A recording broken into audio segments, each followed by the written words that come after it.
Mdzina la Atate ndi la Mwana ndi la Mzimu Woyera.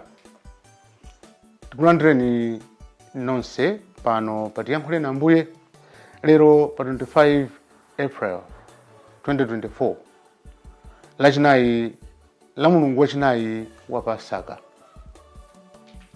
Lero pa 25 April ngati mpingo timakondwerera mlembi wina wa Uthenga Woyera, Mariko.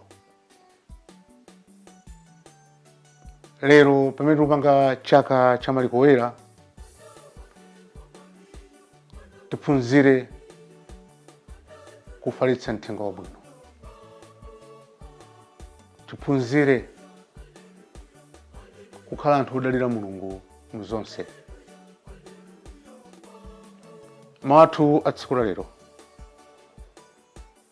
oyamba akuchokera mkata yoyamba ya Petro Woyera mutu 5 kuyambira ndime ya 5 kulekeza 11. Amene akutiwerengira mawu oyamba ndi a Philip Elias Viazi kuchokera ku banja loyera Chirindi Parish mu Archdiocese ya Lilongwe.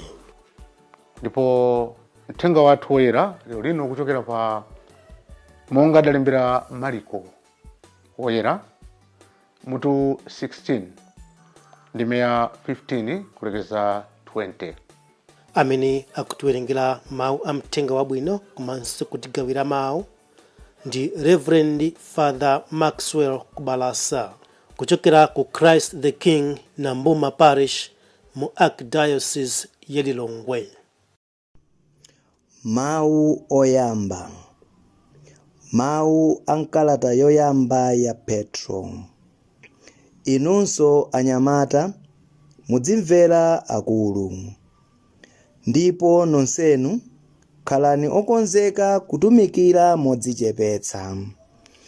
Paja mawu a Mulungu akuti Mulungu amatsutsa odzikuza, koma amawakomera mtima anthu odzichepetsa. N'chifukwa chake mudzichepetse pamaso pa Mulungu wamphamvu, kuti pakanthawi yake adzakukwezeni. Tulani pa Iye nkhawa zanu zonse, popeza kuti Iye ndiye amakusamalirani. Khalani odziretsa, khalani maso. Mdani wanu Satana amakhala akuyenda uku ndi uku ngati mkango wobangula, kufunafuna woti amudye. Mulimbane naye mutakhazikika mchikhulupiriro, podziwa kuti akhristu anzanu pa dziko lonse lapansi nawonso ali kumva zowawa zomwezi. Koma mutamva zowawa pakanthawi, Mulungu mwini amene nthawi zonse amakukomerani mtima adzakukonzaninso nadzakukhazikitsani pa maziko olimba. Ndiye amene adakuyitanani kuti pokhala limodzi ndi Khristu mukalandire ulemerero wake wosatha. Iye ndiye mwini mphamvu mpaka muyaya. Kalatayi ndalembetsa Silivano mwachidule. Ndimamuona kuti ndi m'bale wokhulupirika. Ndafuna kukulimbitsani mtima, ndikuchita umboni wakuti kukoma mtima kwenikweni kwa Mulungu kumeneku.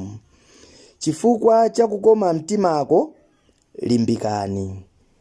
Anzanu amu mpingo wa ku Babuloni akuti moni. Mariko mwana wanga nayenso akuti moni. Mupatsane moni mwachikondi. Mtendere ukhale ndinu nonse amene muli ake a Khristu. Mawu a Ambuye. Tithokoze Mulungu. Ambuye akhale nanu, akhalenso ndi mzimu wanu. Mawu a Uthenga Woyera monga adalembera Mariko Woyera. Ulemu kwa inu Ambuye. Pa nthawi yomweyo Yesu adati, pitani ku dziko lonse lapansi, kalalikireni anthu onse uthenga wabwino. Amene akakhulupirira ndi kubatizidwa adzapulumuka, koma onse amene sakhulupirira adzaweruzidwa kuti ngolakwa. Okhulupirira adzachita zozizwitsa izi: adzatulutsa mizimu yoyipa potchula dzina langa, adzalankhula zilankhulo zachilendo, ndipo akagwira njoka kapena kumwa chakumwa chotha kuwapha sadzapwetekedwa. Akasanjika m'manja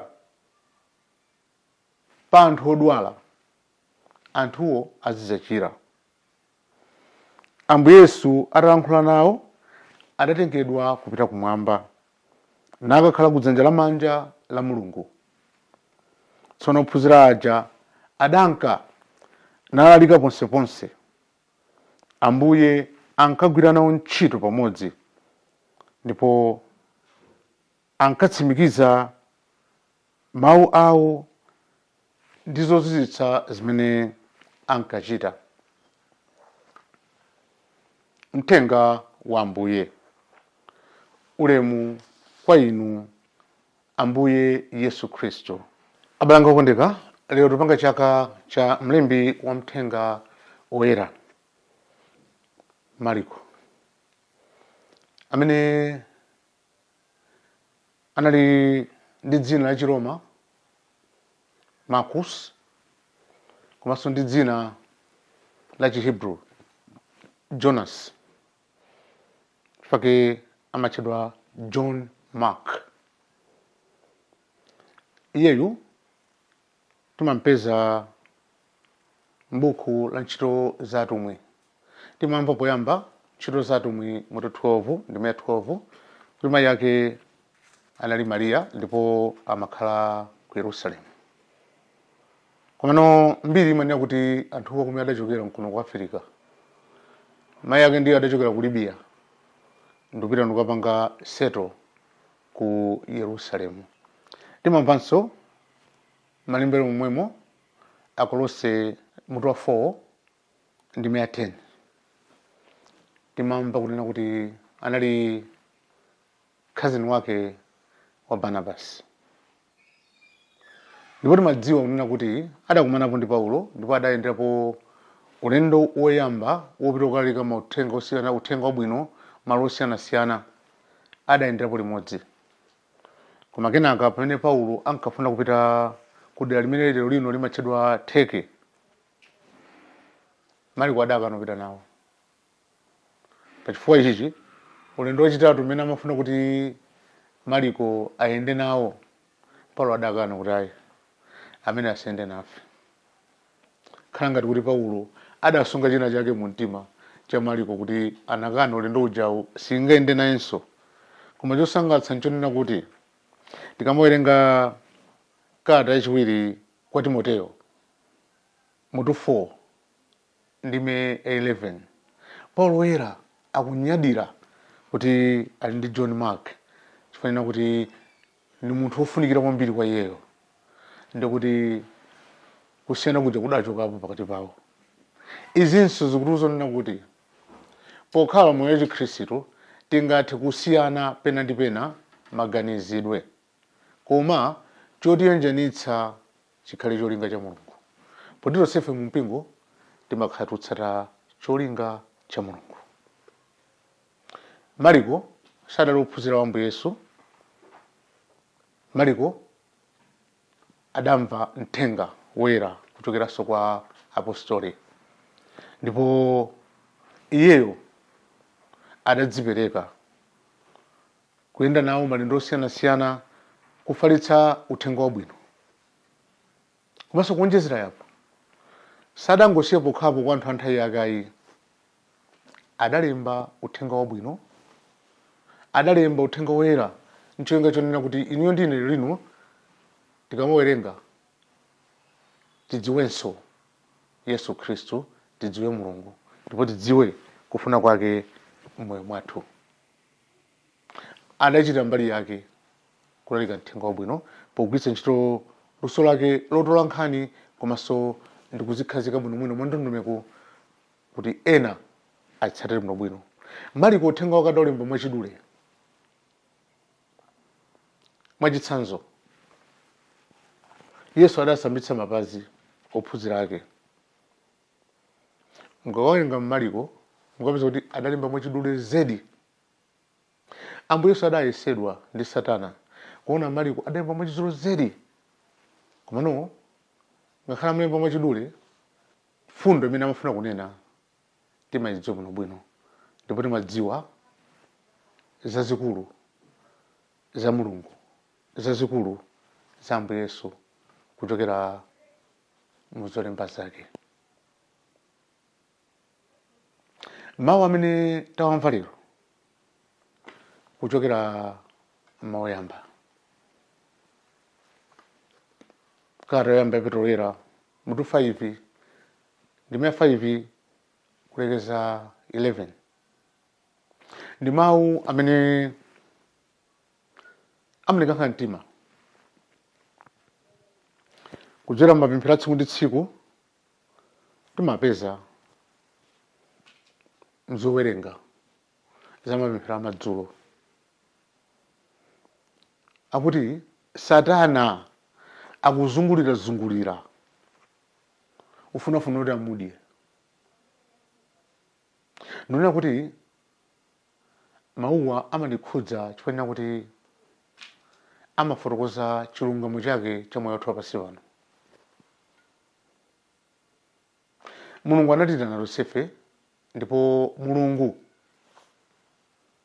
zaulere zake nzotsekuka kufuna kuti ife tivomere moyo wake ndipo tikhazikike mwa iyeyo.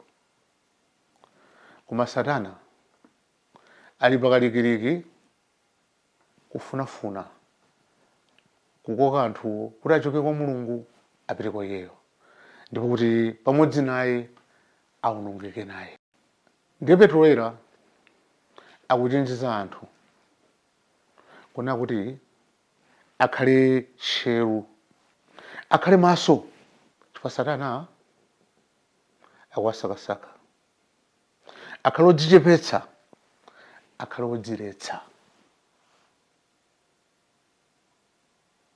Zinthu zimene zizi kudzichepetsa ndi kudziretsa zidzathandiza kunena kuti akhale tcheru, akhale maso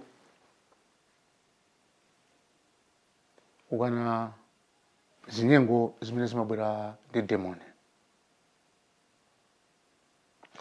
Mawu amene wawa akhazikike mu mtima mwathu. Ambuye Yesu amatitanso kuti tikhale maso, tikhale tcheru kuopa Satana yemweyo.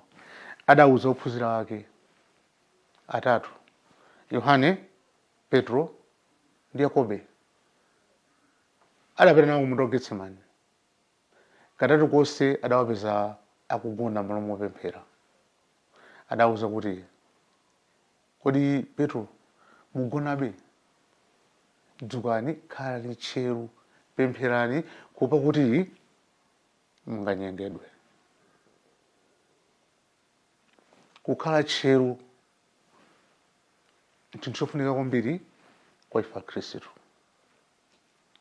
Zimativuta mwina nthawi zina zake kuti tipeke concentrate. Zimativuta timakhala ndi divided attention. Mwina attention yambiri timapereka ku zinthu zapansi pano. Komano ndi chithandizo cha Mulungu nizotheka. Amanena kuti mungoonetsa mtima wanu, kufuna kwanu, zina zonse Mulungu adzakuthandizani. Mulungutu amapereka mphamvu kwa iwo amene amakhulupirira ndipo amawathandiza. Munthu okhulupirira neno khala ndi mtima wolimba kunena kuti ineyo chithandizo changa chimakera kwa Mulungu amene adalenga zakumwamba ndi zapansi pano. Uthenga wathu ukutizonera kuti okhulupirira adzakhala anthu olimba mtima. adzalimba mtima kulimbana ndi demoni, kuchotsa mizimu yoyipa kuyambira mitima mwawo, kenakanso kulimbana ndi mizimu yoyipa imene timakumana nayo yochokera kwa anthu amene atizungulira. Adzayankhula ziyankhulo zachilendo, kuyankhula mawu onena kuti anthu apasi pano nkumadabwa kuti akuyankhula mwa mtundu wanji uyu, chifukwa kuti wayankhula molumikizana ndi mtima wa Mulungu. Azikati akagwira njoka kapena kumwa poison sadzapwetekeka. Kunena kuti pogwira ntchito zathu ngati Akhristu, polimbana ndi demoni pansi panopa, nthawi timadzikalasulira moto, timanyozeka, anthu ena adzafuna kuchita zoyipa. Pansi panopa anthu amene amayesetsa kuchita chilungamo